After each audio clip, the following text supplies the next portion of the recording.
Well, thank you very much. I'm very pleased to be here among so many Cuba experts. Jaime asked me to say something about U.S.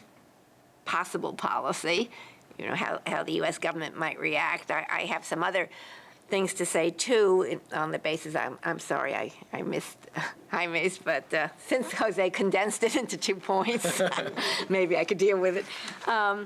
So first, in terms of, how to think about U.S. policy at this point, the current U.S. administration has had lots of opportunities to give some sense as to how he deals, or how it wants to deal with breakdowns of regimes or the rise of democratic oppositions against more authoritarian regimes, etc. I mean, we've had Iran, where the administration decided not to help the students. We've had Syria, where nothing much was done. We had Libya, where we led from behind and let the French and the British with their planes, et cetera. Anyway, that's kind of decomposing now, too. Ukraine, we really haven't been involved in Ukraine. And then as a different kind of situation, but it's relevant here, where we did get involved, or tried to get involved, was Honduras, on the wrong side. So that's the framework. But it's not only, the administration isn't only sort of acting on its own here. I mean, we have to be honest about the fact that all kinds of public opinion polls show that the United States, the people of the United States, are tired of wars, are tired of military involvements. They want the U.S. government to focus on the problems that are confronting the United States. With a few noteworthy exceptions, there has not been an outcry against withdrawing from Afghanistan, withdrawing from Iraq. I mean, the American people are tired. We have a huge debt. You saw now the military is being pared down. The main people that are protesting against that are the people who always want a stronger military. So these are just observations. I'm not necessarily criticizing. I'm not the kind of person, I'm fairly conservative in my political views, which always surprises people since I'm a Jewish woman from New York City, so I'm supposed to be a liberal Democrat, and my friends always ask me, how did you turn out like this? And I really don't know, but in any... I think at this table are my only conservative friends. Everybody else, I'm surrounded by liberals, so I know how they think of stuff. But even though I'm considered conservative, I don't feel a knee-jerk reaction for any kind of military intervention in Venezuela at this point at all. And I really think that for us to decide that the U.S. response, and one that I could support, really is calibrated to a certain extent on what the Venezuelans themselves are able to do. Now, I recognize Venezuela is split in half. I mean, like, Ukraine is split in half, too, and it's kind of interesting that the side that is for closer ties with the West has won so far. And the other side, quite frankly, they grew up as Russians, and so they want to be with Russia. Now, Venezuela doesn't have exactly that. It's not an ethnic, it's not a historical, very historical kind of thing. I mean, it's the pro-Chavistas and the more democratic, more middle class, I think. The Chavistas are more lower class. The anti-Chavez, more pro-democratic are more middle class. They're wealthier. They're more educated, et cetera. These are very broad strokes. But so Venezuela still is divided. And what's also very serious about the Venezuelan situation, and half of the equation I don't know, and maybe you all know, is that the Chavistas or the pro-Chavistas are heavily armed. I mean, that Chavez, one of the main things he did was distribute weapons to everybody. I really have to ask, do any of you know what is the situation, because I don't, of the Democratic opposition? I mean, is Venezuela a country where, because of what's been happening, everybody is armed to a certain extent, although they would use their arms differently? Okay, so that's problematic. It's one of the reasons why I don't support gun control. I mean, because I think it benefits the criminals and the thugs, but that's another issue. So in any case, what's happening so far is that, at first, it was the demands were very limited. The dissatisfaction that was expressed was fairly narrow. Inflation's getting out of hand, corruption's getting out of hand, et cetera. It wasn't a very political kind of objection. That's only starting to happen now. And frankly, without the expression of a political content, that is the nature of the regime, the suppression of democracy, the suppression of freedom, the trampling on human rights, then I think there's really no good framework to guide a Venezuelan opposition movement. So I kind of took some heart in the fact that as the days have gone by, in the last day or two or three, they started talking about the nature of the regime. I also got very depressed. I'm torn here. It's very easy for me to sit here and say, great, the Venezuelan opposition's in the street and stuff. I'm not risking anything, and I recognize that. And frankly, I can't do anything about it. I am an analyst, so I accept responsibility for maybe saying things that may sound a little irresponsible because I'm not willing, to go into the street. So we have to take that as a given. But I was very disappointed yesterday when I read that Capriles was going to go negotiate with Maduro. I mean, what is there to negotiate? It reminds me of a wonderful New Yorker cartoon years ago, and I loved it so much I hung it up on my office door. And there's a bunch of chickens in the chicken coop, and the foxes in the chicken coop. And the fox is saying to the chickens, negotiate? What is there to negotiate? So, in other words, Maduro and the whole regime doesn't feel threatened enough yet by the opposition. He's not going to negotiate, and he offered to negotiate in this very complicated way. We'll set up a women's sector, we'll set up a bicycle sector. I mean, I don't know, it was just ridiculous. Everything was a sector. And so it was a stalling technique to also split the opposition, and most important, it was timed to try and break the momentum that has been building of the opposition. So now I'm glad that Capriles backed down from this.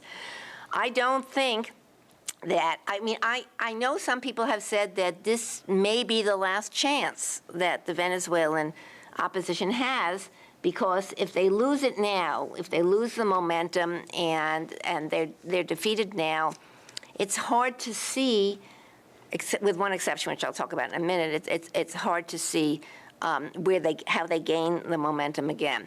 So I think this is a good moment. I think they should avoid negotiation at this point and try and keep broadening the coalition, the protests throughout the country, and also keep their criticism of the regime broad to include a political human rights dimension. And part of the reason is political.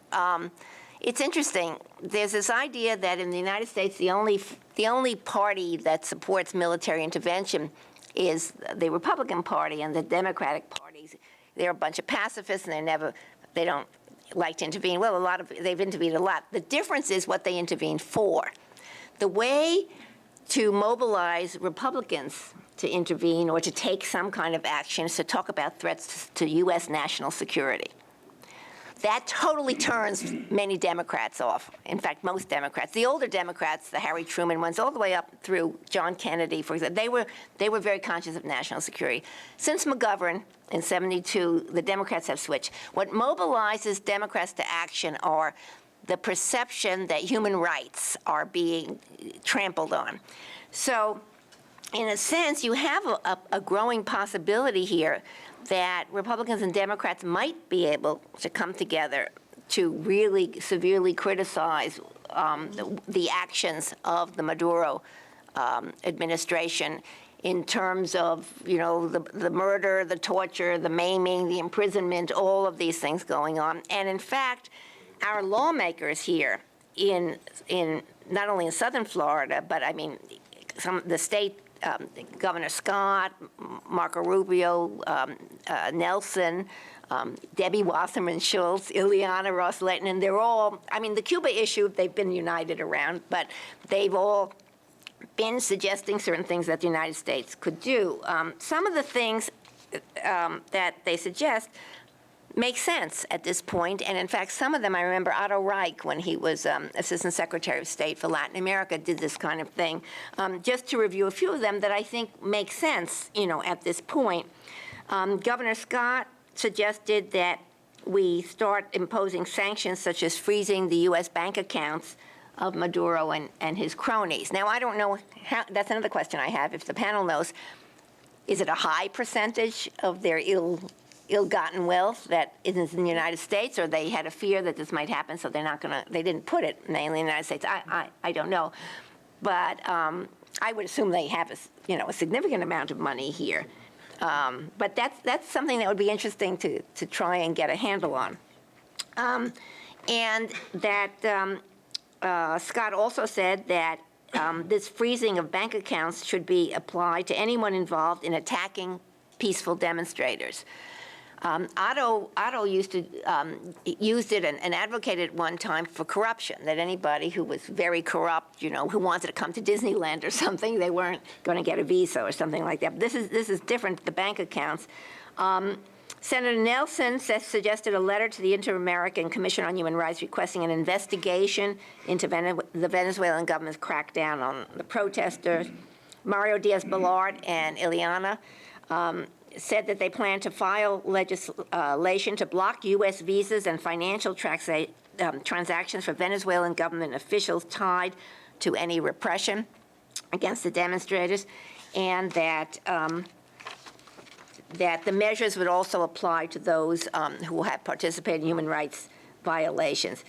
And then another interesting one is to call for sanctions against Venezuela that included reducing U.S. oil imports. Now, I remember when Chavez used to say, there's just, you better be careful, United States, because we've really got you over a barrel, and if you don't, if you treat us badly and threaten us and stuff, we're going to cut off. We're not going to send you our oil. Well, we have had a revolution in fracking and horizontal drilling in the United States. We hardly need Venezuelan oil. In fact, I'm on the board of a refining company that has a number of refineries on the Gulf Coast that had been processing Venezuelan heavy oil, because Venezuelan oil is heavy, and so you need highly complex refineries to process it. Well, this year, I think, was the first year we didn't process Venezuelan oil in those refineries. We're using the shale oil and some Mexican oil. So now the shoe is on the other foot. We can hurt Venezuela much more by cutting off their exports to us than they can hurt us by cutting off their export, because we don't need it much. I mean, you've all read the study of the International Energy Association, which said that by 2017 to maybe 2020, the United States, North America, but the United States will be self-sufficient in energy. That's not only oil, it's gas, et cetera, some nuclear.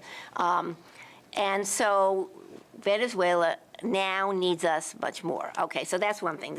So I think those kind of calibrated sanctions make sense for now.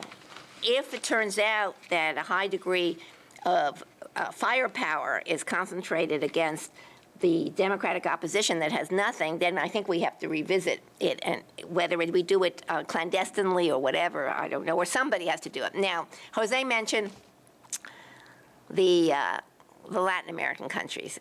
I think their behavior, with the one or two exceptions, is a total disgrace. The Latin American democracies, except for Chile, I think there was one other one that. Which one? Panama. They've been silent.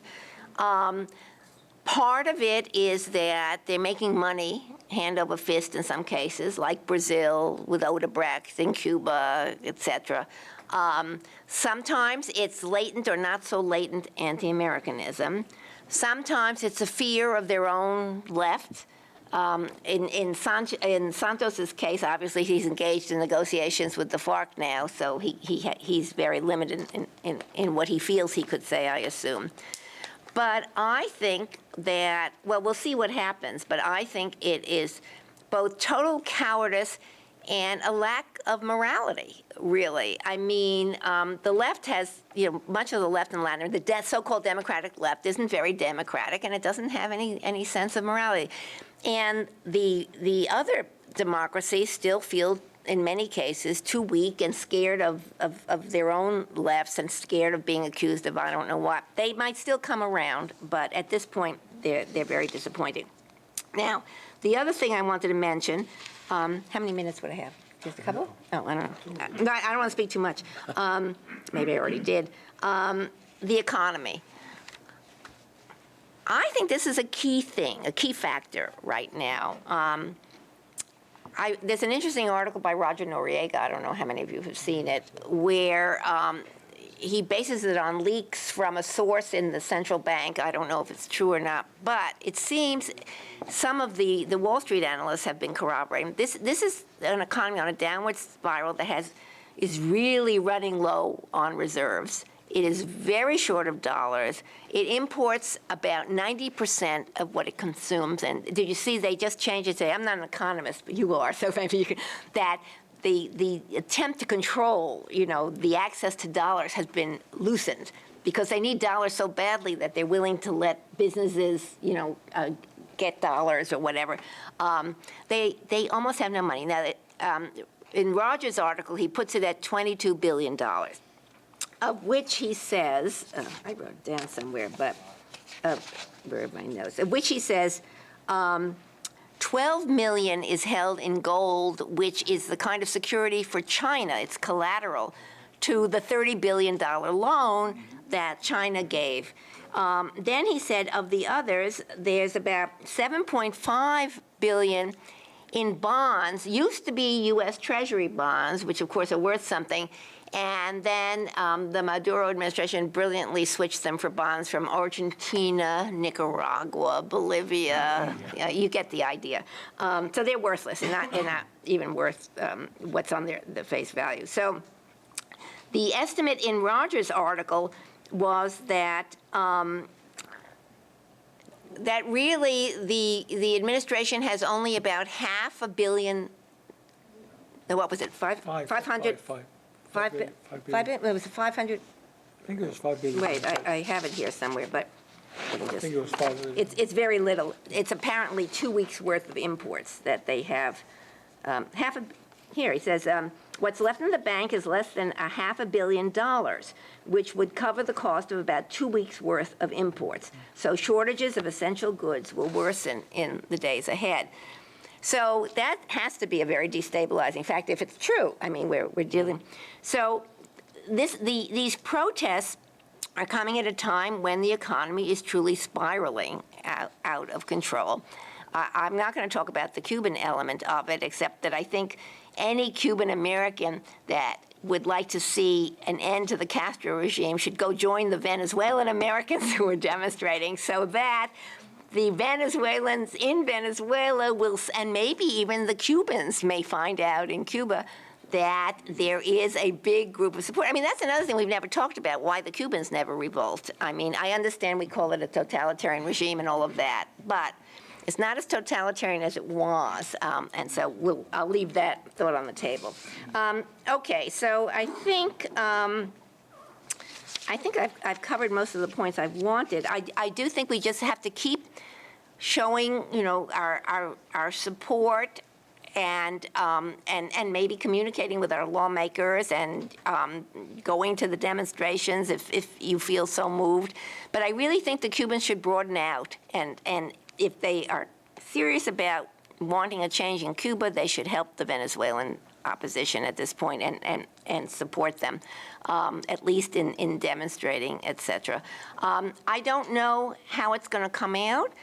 But this time, there seems to be somewhat more momentum on the part of the opposition, but also more danger, because I think, and you can tell me if I maybe to cover this, I just think the Cubans have told the Maduros, the Chavistas, that you just don't tolerate any of it, crack down on it. And look, they looked at Assad in Syria, who everyone said, oh, he's going to fall, and he cracked down.